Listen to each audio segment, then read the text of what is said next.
What's the first thing that comes to mind when you think of transportation in the Old West? You probably think of a horse, don't you? Maybe you're picturing a lone cowboy riding into the sunset, or a stagecoach pulled by a team of horses across a dusty trail. And if horses don't come to mind, then maybe you're thinking of steam trains cutting through the wilderness, or simply traveling on foot. But here's the thing. The frontier offered far more than just these classic methods. Today we're diving into the lesser-known, often overlooked forms of travel that helped people navigate the vast and rugged American West. Some were used only in specific circumstances. Others were surprisingly commonplace, even if Hollywood rarely shows them. But before we saddle up and hit the trail, make sure to like, subscribe, and tap that notification bell so you don't miss our latest uploads. Let's dispel a common myth about the horse and uncover the reality of how people truly traveled in the Old West.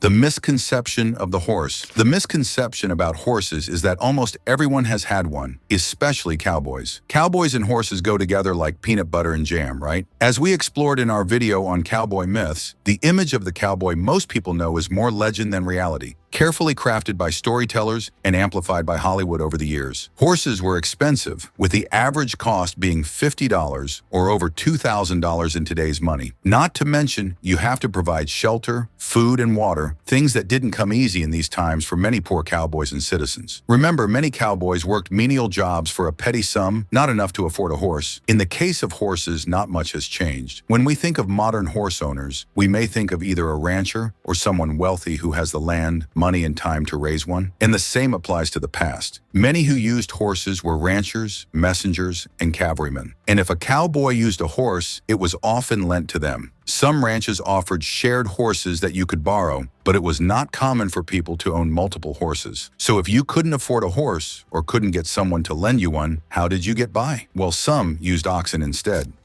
Oxen-driven wagons. Many in the Old West did not use horses. Instead, they used oxen. You've heard the phrase strong as an ox before, and there's a reason people say this. Oxen could be a lot tougher than horses, handling muddy terrain much better than a horse could. Oxen were also less likely to be targets of indigenous raids and were lower maintenance. They could graze on the plants and grass around them, even during wintertime, and in emergencies, they had much more meat to them. At their peak in the 1850s, there were nearly 2 million oxen, which were celebrated for being tough, durable, and able to withstand various weather conditions. However, the media often only shows horses, as they look much more stylish. Oxen get no love, but they did the job well in the Old West. Horses were also used, especially with stagecoaches, for those who could afford them.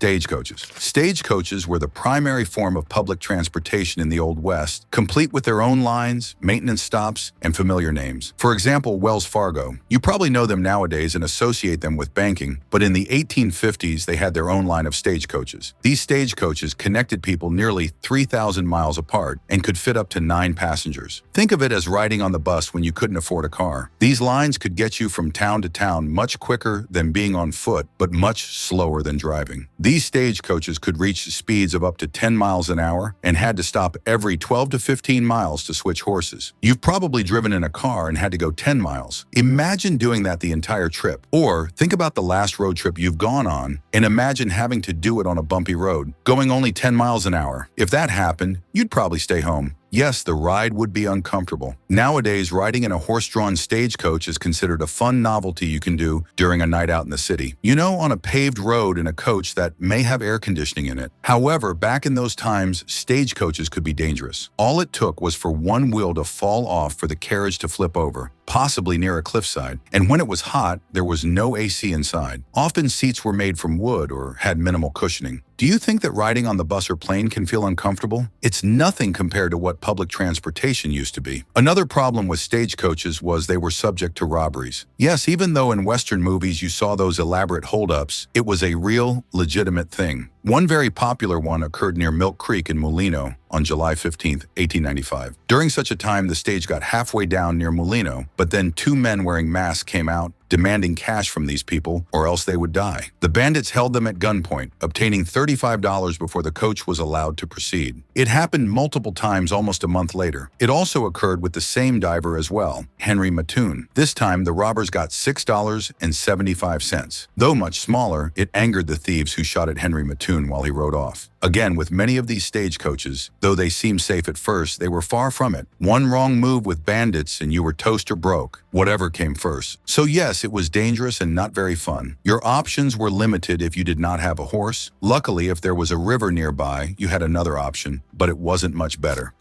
Ferries and flatboats. In these times, if you wanted to cross a river, you often did not have a bridge to get across it. Instead, you may have paid a ferryman to take you and your goods across the river. Ferries are still around today, but they are motor-powered and often serve as a fun novelty. For example, in Mammoth Cave National Park, a ferry is used to transport cars across the Green River. However, in those times, many ferries were pulled by rope, often with the assistance of a helping hand. While these were safer than boats, they could still tip over, or weather conditions could have made a relaxing ferry ride one of anxiety and peril. Another option was the flatboat, especially when traveling downstream. These boats revolutionized trade due to their ease of construction and ability to store a substantial amount of goods. And once the boat had completed its destination, it could be taken apart and its lumber repurposed. However, while some ferries are still around, flatboats are almost like a lost technology. One reason for this was the invention of the steamboat. This invention rendered flatboats obsolete.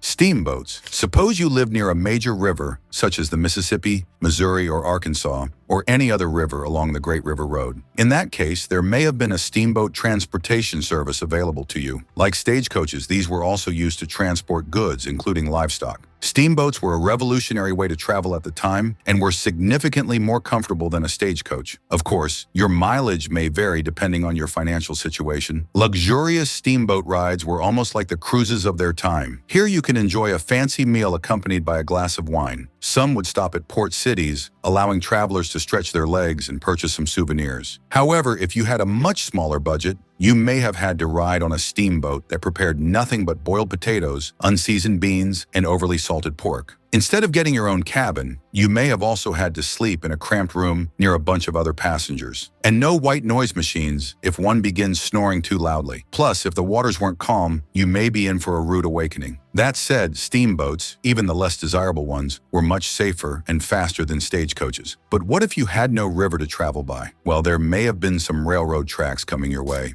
Railroads. In 1869, the Transcontinental Railroad was completed, one of the most major methods of transport in the Old West, which had resounding effects on future travel. This railroad, which spanned nearly 2,000 miles, made the vastness of the United States seem a little closer. No longer did you have to spend days, possibly weeks, traveling to another city in dangerous conditions. No longer did your business have to wait a long time to get new supplies. Now you were traveling fast, with some trains going up to 40 miles an hour. This speed isn't that fast nowadays, but at the time, it felt like humans couldn't get any faster than this. Traveling by train was more affordable and comfortable than many forms of travel in the Old West, but not everyone reaped the benefits. Railroads sparked the rapid growth of many towns, but they also contributed to the decline and eventual demise of some cities. Soon, many travelers no longer wanted to visit towns that train stops had bypassed. One example is Coors Springs, Mississippi. This town was once popular for trade and as a resort, but is now largely a forest due to being bypassed by the train tracks. There were many towns whose stories were similar, illustrating that progress always comes at a cost. Now let's take a step further into the harsh realities of frontier travel, this time on foot with nothing but a handcart to carry your world.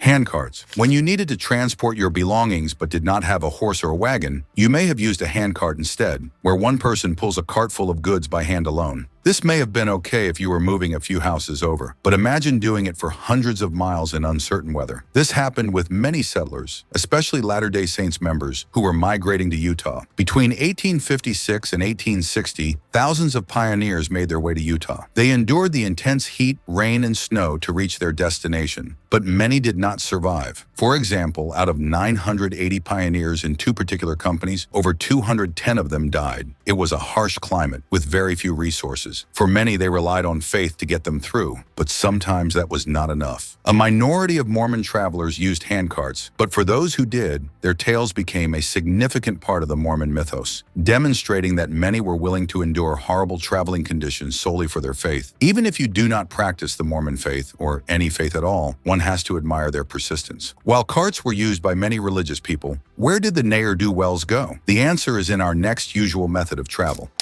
Tumbleweed wagons. Tumbleweed wagons were a popular way to transport prisoners because it was literally a jail on wheels. The method of travel was used to pick up these bad guys from the local jail cell, sending them to secure facilities. Though it might seem like a good form of travel, they were not very strong. Most didn't secure criminals for very long. Many of these criminals would break out of these carts, often taking the driver as a hostage. Tumbleweed wagons had some popularity during the 1870s and 1880s, simply because the railroads were still crisscrossing many Native American territories. The wagons would pick up prisoners and then make their way to larger jails such as Fort Smith, where these nefarious criminals would then be sentenced to hanging. The marshals were far from nice towards these prisoners. A unique method of travel, but not one many wish to go about. Through some in the Old West found an even stranger method of travel.